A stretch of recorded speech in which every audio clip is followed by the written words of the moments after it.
Hi friends, can I score 360 plus marks in BITSET 2017? Even just 10 days left? Oh, I am preparing for BITSET and I am weak in physics. What should I do? So friends, hi, I am Smriti. Welcome to Imagine Tut, the place where we will learn about the concepts of chemistry and some motivational videos. So friends, hi, I am Smriti. When you are preparing for one of the toughest engineering entrance tests in the country like BITSET 2017, then merely putting in effort is not enough. You also need to work smart and understand the weightage each topic has to be able to get the required score in BITSET. Friends, BITSET exam, we know that BITSET exams लगभग पास ही आने वाला है. मैंने यहाँ पे BITSET exams के pattern दिए हैं.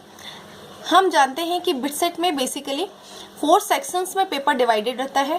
पेपर नंबर 1 फिजिक्स जिसमें 40 क्वेश्चंस रहते हैं. Paper number 2 chemistry 40 question. Third English and logical दोनों को मिला के 25 क्वेश्चंस रहते हैं. मैथ्स में 45 question. Total number of question 150 रहते हैं. 150 क्वेश्चंस को जो बच्चे स्टूडेंट्स अटेम्प्ट कर लेते हैं उनको प्लस 12 क्वेश्चन यानी बोनस क्वेश्चन भी अटेम्प्ट करने मिलता है. फ्रेंड्स, BITSET एग्ज़ाम में सबसे इम्पॉर्टेंट होता है आप जब एग्ज़ाम्स की प्रिपरेशन कर रहे हो तो आपको स्पीड और एक्यूरेसी मेंटेन करनी रहती है. 150 क्वेश्चन फॉर 180 मिनट्स में अगर आपको क्लियर करना है तो हर एक क्वेश्चन को हम कितना टाइम दें? 3 घंटे के हिसाब से. तो मैंने यहाँ पे लिखा है 1 मिनट पर क्वेश्चन अगर हम टाइम दें तो 3 घंटे में आपका पेपर ईजिली हो जाता है. अगर मैं ये बोल रही हूँ तो इसके अलावा इसकी कोई स्पेसिफिक हमें स्ट्रेटजी फॉलो करनी रहती है. तो now we are following some tips, they will definitely boost up your score. Like what is the strategy for BITSET? तो we know that we should always start from the chemistry से हमें start करना चाहिए because chemistry is the memory based और chemistry is the memory based and the length based question. Basically इसमें exam जब अपन देते हैं तो केमिस्ट्री में जो सेक्शन दिया जाता है वो उसमें काफ़ी क्रैमिंग वर्क रहता है. क्रैमिंग वर्ड्स मतलब लाइक हम उसको मेमोरी बेस्ड रहते हैं, हम उनको डायरेक्ट क्वेश्चन लगा सकते हैं. क्योंकि एग्ज़ाम जो है स्पीड बेस्ड है, स्पीड मेंटेन करना बहुत ज़रूरी है, कम एक्यूरेसी मेंटेन करना ज़रूरी है. BITSET के लिए सबसे अच्छा तैयार होता है क्योंकि एक ऑनलाइन एंट्रेंस टेस्ट है तो आप ज़्यादा से ज़्यादा मॉक टेस्ट लगाएं.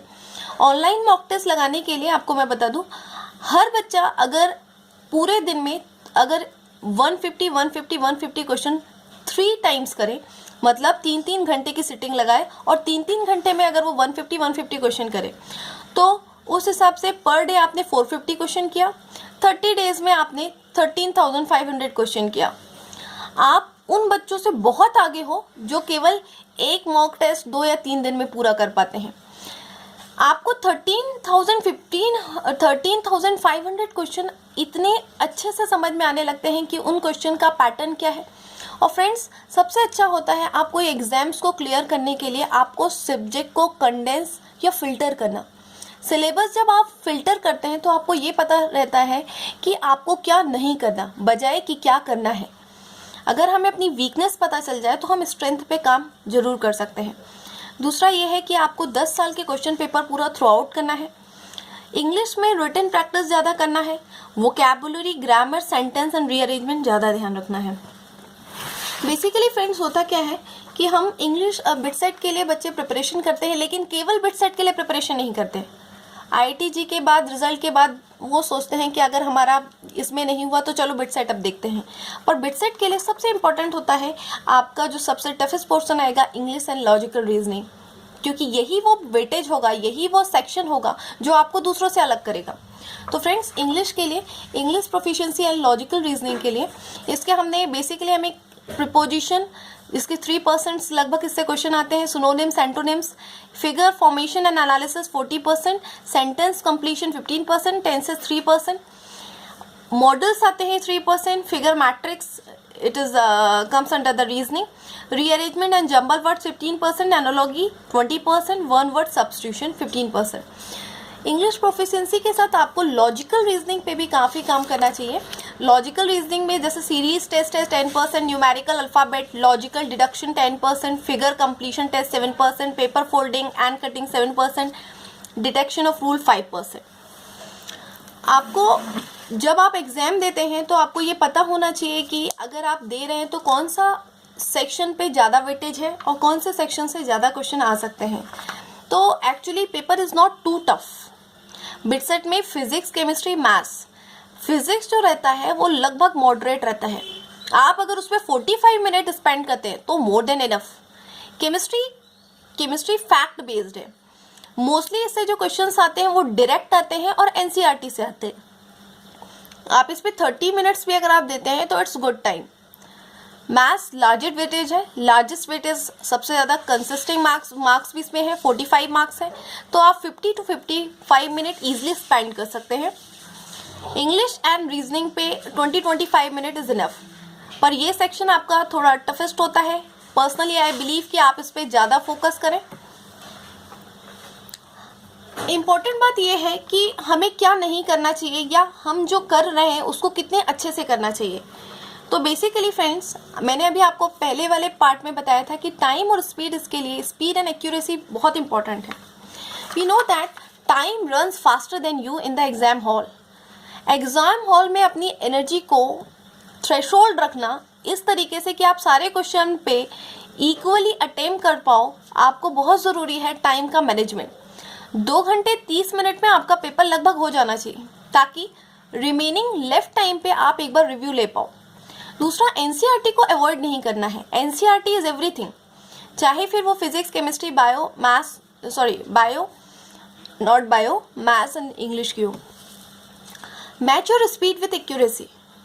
Try to complete your mock test in 2 hours 30 minutes। जितना ज़्यादा आप मॉक टेस्ट करेंगे उतना आप एग्ज़ाम्स के बहुत पास पड़ेंगे। अब सवाल आता है कि कितने बच्चे अपीयर होते हैं, कितने बच्चे उसमें निकलते हैं और कितनों का बिटसेट पिलानी या फिर हैदराबाद, गोवा मिलता है। तो फ्रेंड्स, बिटसेट एग्ज़ाम्स को मैंने यहाँ पे एक सेट के थ्रू रिप्रेजेंट किया है। ये सर्कल आपको बताता है set A is the number of people who scored greater than 384 plus. ऐसे पर्सन जो कि 384 प्लस से ज़्यादा स्कोर करते हैं एग्ज़ाम में। सेट बी में वो पीपल्स हैं who applied for the admission, जो ऑफकोर्स एडमिशन के लिए अप्लाई करते हैं। लेकिन इन दोनों के बीच में ये जो कॉमन रीज़न दिख रहा है, जिसको मैंने रेड जोन से डिपिक्ट किया है, they actually get the bits Pilani. Bits पिलाने की सीट्स लिमिटेड होती हैं। आपको एग्जाम्स तक पहुंचने के लिए ये वो रीज़न है जिसमें इतने ही बच्चे केवल सिलेक्ट होते हैं।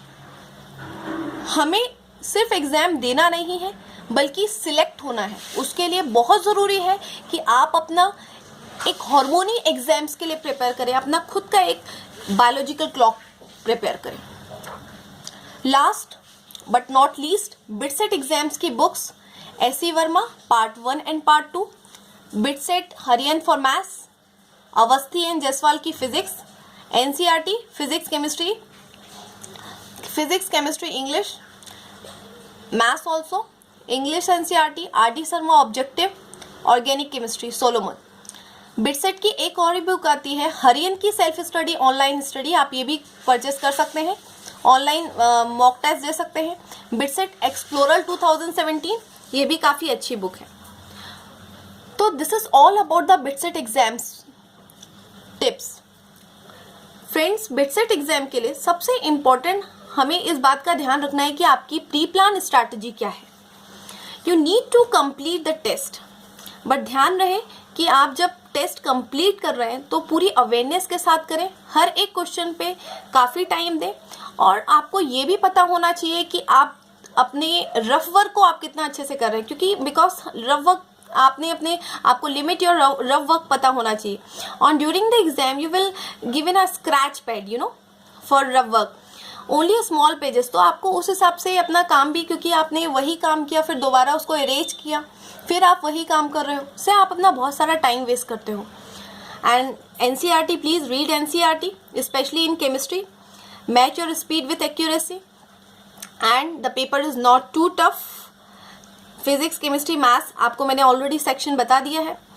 और अबाउट द बोनस क्वेश्चन के लिए जो बच्चे 150 क्वेश्चन अटैम्प्ट कर लेते हैं उनको ही ये 12 क्वेश्चन अटैम्प्ट करने मिलता है। तो don't bother about the 12 questions. And the last, be architect of your dream. उन बच्चों में और आप में जो एग्जाम्स क्लियर कर लेते हैं और जो केवल एग्जाम में अपेयर होते हैं, उनमें सिर्फ थोड़ा डिफरेंस होता है। कुछ बच्चे सिर्फ एग्जाम देने के लिए पढ़ते हैं, दीज आर ऑर्डिनरी। कुछ बच्चे उस एग्जाम्स को दे के क्वालिफाई होते हैं, दीज आर एक्स्ट्रा ऑर्डिनरी। बस इन दोनों के बीच में एक थिन लाइन डिफरेंस है। तो हमें फ्रेंड्स एक्स्ट्रा ऑर्डिनरी बनना है और अल्टीमेटली अपने एम को अप्रोच करना है। Thank you.